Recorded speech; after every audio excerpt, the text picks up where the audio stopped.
Welcome to our new program, 401k Real Chat. This is Fred Barstein, contributing editor for wealthmanagement.com's RPA Edge and CEO at Trow, TPSU, and 401k TV. I invite the most interesting, innovative, and impactful retirement and wealth management professionals that I know, asking them to provide open, honest, and candid answers to three important and at times difficult questions. So let's get real. So this week, our guest is Shawn O'Brien, is the Associate Director of Retirement at Cerulli. Welcome, Shawn. Thanks, Fred. Nice to be here. So our first of three questions is, can you give us a sense of the size of the opportunities with the convergence of wealth and retirement at work, IRAs, other wealth opportunities on that? What does that look like, and what's the trend been, and what do you see it in the future? Yeah, so the way we think about that opportunity to kind of that at the convergence of defined contribution and wealth management is through our IRA rollover model. So what we seek to do at Cerulli is quantify the assets and accounts that are being rolled out of DC plans into IRAs each year.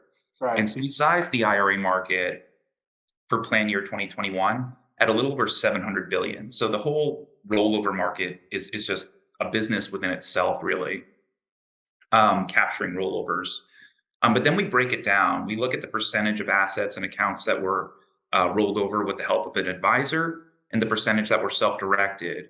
And when you break it down that way, about a little more than half, about 58% of those rollover assets were advisor intermediated. And about 44% of those accounts were advisor intermediated. So what that tells you is that on average, the higher balances are the ones that are being intermediated with an advisor. And that's really not that surprising. It's what most would expect, right? I think the most interesting part of that model we put together is when we dig a little bit deeper, we take it one step further. The percentage that's advisor intermediated, the percentage of assets, that 58%, what percent go to an existing advisor relationship versus a new advisor relationship?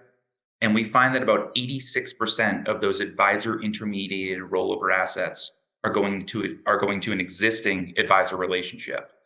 And for us, what that really tells us as market researchers is it's really important for firms that are trying to source wealth management clients from the defined contribution market to establish relationships with these participants earlier on in their financial life cycle, rather than trying to capture them when they turn, 59 and a half, right? So, record keepers, I would say, a lot of your record keepers, Fidelity, Schwab, they've been, doing this very well for many years, basically becoming that path of least resistance for participants by being that go-to source of financial guidance and advice as they progress through their careers. So when the time comes for that participant to think about a rollover, they basically present a really simple, seamless rollover opportunity for that participant. So again, I think that's the most important statistic that we see in that rollover model. Do you know if those advisors are plan advisors or personal advisors to those participants? Have you tracked that? We have recently. We conduct a survey of 401k participants each year. In our most recent survey that we conducted earlier this year, our 2022 401k participant survey, we asked participants first, do you work with a financial advisor? And this includes both active and retired participants, so retirees and active workers. And of that percentage that work with an advisor, where did you meet that advisor? And the most common source of advisor way in which participants meet that advisor is through either a referral from a colleague or a friend or a family member. So it's essentially, who's being presented to them by someone they know. The second most common source is a referral or through a firm they work with through their retirement plan. So their record keeper or plan advisor. and only about 7% indicated that they actually were approached by a financial advisor. And that's really not too surprising, but I think it's pretty telling. A lot of participants, they don't have really large account balances. They don't have, they're not the most affluent investors often, right? So advisors aren't exactly knocking on their door for business. So, we have this issue that's we've talked about a lot for years now.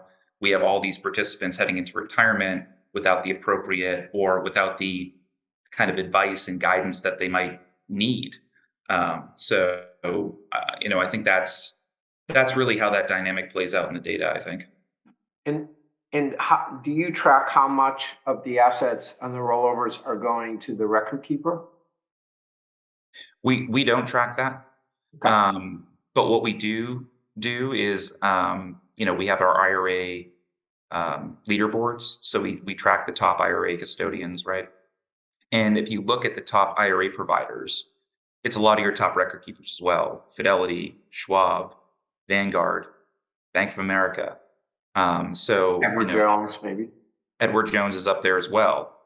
But specifically, if you think about those firms, those are some of your top record keepers too, right? So you can,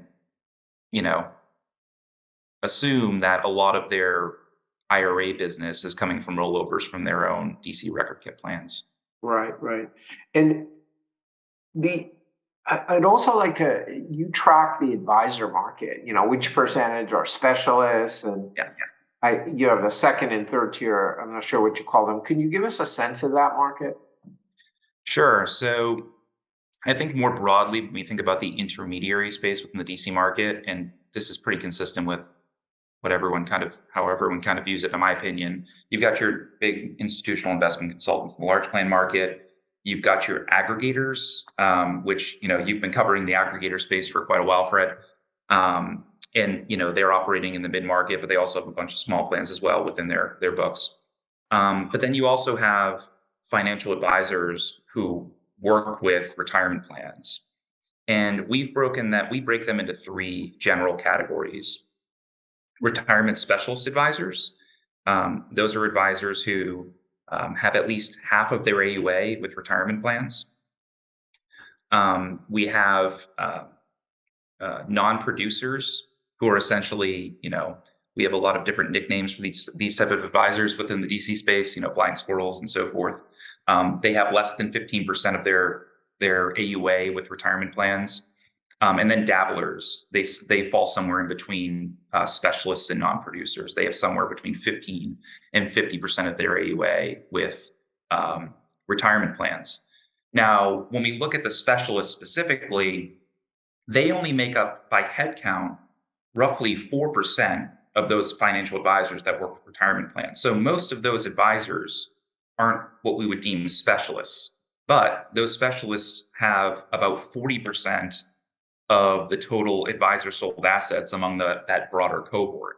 So, these tend to be, advisors who are really in tune with the fiduciary requirements within the defined contribution market. They have a pretty strong knowledge of DC market trends. That plays out. We have interviews with these type of advisors all the time, and you can tell the ones who are really in touch with the DC market and what plan sponsors want and where the puck's going. And those that are kind of just dabblers, right? So maybe they have a wealth management client who owns a business and, reached out to them and said, hey, look, I have a 401k for this company that I run. Would you mind advising me on it? And so those are kind of the different types of advisors we see. Right. So you say 4% for the specialist, 4%. What's the total number of advisors with a plan that you're estimating? I'd have to get back to you on that. It's the total number within that total advisor sold category is pretty large. We size advisor sold DC assets at about a little less than a third of DC assets are advisor sold. Okay. That doesn't include consultants. Sure. So as a percentage basis, I can tell you that. Okay. Well, yeah. If you could get back to me, and I'll put it in the article that accompanies this. In terms of the dabblers, the percentage of the dabblers are what? The dabblers are a little more than 3/4 of all of your by head count, but they're a much smaller percentage of the total asset. assets. So Yeah, it's like 75%, and the non-producers, that's the remainder. right, exactly. Okay. So it's actually less, like 21% or 20%. Right, right. Yeah. It's something like that. Yeah. Okay, so the big number is that dabblers. I think at one point I saw numbers like it was 70,000, dabblers. Does that make sense to you? Off the top of my head, that sounds pretty reasonable. Okay. We'll make sure that we have the numbers in the Yeah, article. sure. I can get So you've got record keepers, especially the platforms. Now you got advisors. Some of them are the plan advisors, some are personal advisors reaching out on IRAs and this wealth. Um, Record keepers have infrastructure. They have call centers, they have technology, they have unique access to data. Um, uh, they Can advisors, replicate that? And individual advisors, it's hard. But even if you look and you start with the aggregators and even the broker dealers, right? Who, some of them are very, very large, but they're focused more on wealth management.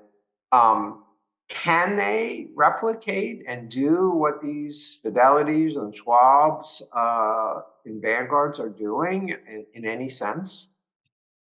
I don't believe so. Not in the foreseeable future from where I sit. Right, These record keepers, like you said, you've put the words in my mouth. They have an army of call center representatives. right, They've been pouring money. They've been pouring millions of dollars into their financial wellness programs and their infrastructure for years. right. The advisors aren't the aggregators, the broker dealer based advisors. They aren't built to do this. Yeah, They are, when we speak with them, because we do interviews with executives from these firms, yes, they're more focused on one-on-one, face-to-face engagements with higher balance participants, right. and maybe lunch and learns or seminars, things like that. They Right. aren't, um, yeah, it's a different approach. So that's their advantage then, the advisor might have over a record. They have personal contact relationship, maybe a little more trust too, because Fidelity, I would assume, is selling, maybe not just Fidelity funds, because they also have a platform, right, as well. I think they have, in some cases, we've had calls with, aggregator firms and executives there where I think they have a little more, they have the relationship, but they have the plan sponsor Right, allows them to have these more intimate relationships with higher balance participants. So the plan sponsor, in a lot of cases, I had one aggregator exec tell me basically, look, we have we have a bunch of participants who are hitting 59 and a half, and they're getting phone calls from advisors from Ed Jones trying to sell them fully loaded variable annuities. We don't want our workers going into retirement getting fleeced. right, So, could you come in here, have some, CFP level financial planning going on with these participants as they head into retirement. And if you want right, to take them into a wealth management relationship, that's fine. I think it depends on the plan sponsor's attitude towards the plan. But I think that's part of what's going on here. But I right, also think, advisor managed accounts, that's something where a lot of the aggregators have really leaned into for the last few years. And, you were talking to Ed Murphy a while back, and he was talking about some of the ways he's working with aggregators on those for his platform. I think that's an interesting touch point for two reasons. One, um, it's obviously a way for the advisor to engage participants in a more holistic manner. It's an excellent way for advisors to introduce more comprehensive financial planning and wealth management services in a very situational context that makes sense and resonates with the participant. But on the other hand, it's a way for the record keepers to make money, right? right, They generate fees off the managed account. And anecdotally, when we've spoken with record keepers and aggregators, there are cases where the aggregator is not taking much of that total advisory fee that's being paid within the AMA. So they're really leveraging it for the engagement with the participant. for the engagement. So I think that's where, the record keepers and your aggregators will say are kind of coming together and coalescing around an idea that works for both of them. Right. But where it goes from there is where I think you have potential for some tension between, these two Right. parties. Yeah. Yeah, and that's my final question. I was meeting with an aggregator last week, and they approached Empower about using and leveraging personal capital, Right. and they were not given permission to do that. And I think personal Empower sees that as a big advantage for them. Do you see more collaboration in the future between advisors and record keepers and these platforms, or more competition? Which, if you're going to guess, what direction would there be more of? In that there's a little bit of both, and it depends on the record keeper and the advisor, whatever. But generally speaking, the next 3 to 5 years, more cooperation or more or more competition? Yeah, well, we've been calling it co-opetition.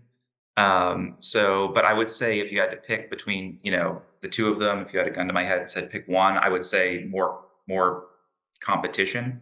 Right. I think that it's highly situational. Right. One, does the record keeper have an initiative to capture rollovers? If the record Sure. keeper doesn't, then it's really not much of a factor. Two, if they do, what types of participants are they looking to capture, or are they Sure. built to capture? And I think a lot of times the record keepers, a lot of your top record keepers, Fidelity, Schwab, Empower, they're built to capture those lower to mid-level balance rollovers at scale. And Sure. the advisor, especially in a mid-sized plan, will say for an aggregator, they're not going to be able to address all of those participants in a Sure. Sure. you know, Sure. 5,000 person plan or 1,000 person plan. Right. They're going to be engaging the higher balance ones. What I think is going to happen, and when you think about it theoretically, it's nice and neat. The record keepers can take everything up to a certain point, and the advisors can take everything above a certain point in terms of investable assets. But I think what's going to happen is, as some of these aggregator firms really lean into harmonizing their wealth in DC businesses, and you see the broker dealers leaning more into it as well. So Morgan Stanley at Work is clearly a pretty big initiative within Morgan Stanley broadly. A lot of these broker wirehouses and big national and regional broker dealers and independent broker dealers have built out retirement programs to support their advisors from the home office. And as this continues, I think what you're going to see is the advisor engaging the participant, say someone who's approaching retirement, in these one-on-one sessions. Maybe they're meeting with the participant semi-annually, and having these kind of mini planning sessions or coaching sessions. Maybe it's within the advisor managed account.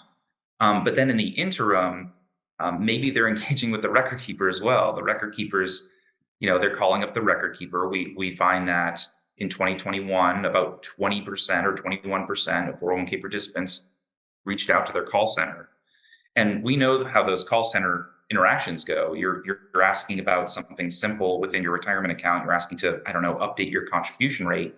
And then all of a sudden the rep is asking you, about rollover opportunities and what are your options there as you're entering the retirement, and they're asking probing questions, as they should. So, I think what's going to happen is you're going to have those really intimate relationships initiate with the aggregator firm, the aggregator-based advisor.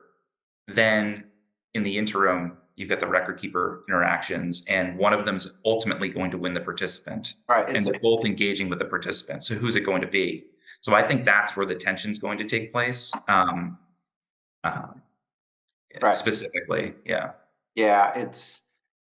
Unfortunately, it's a winner take all situation. And Right. with fees declining or stable at best for advisors and for record keepers, and the opportunity of wealth presenting itself and more demand, plan sponsors want more of it, it's only going to get more focus on that. So, well, thanks. Keep us up to date with your research. Thanks for your time today. And thank you for watching or listening to 401k Real Chat. Let me know if there's anyone else you'd like to hear from. So thanks again, Shawn. Yep. Thanks, Fred. Thanks for having me.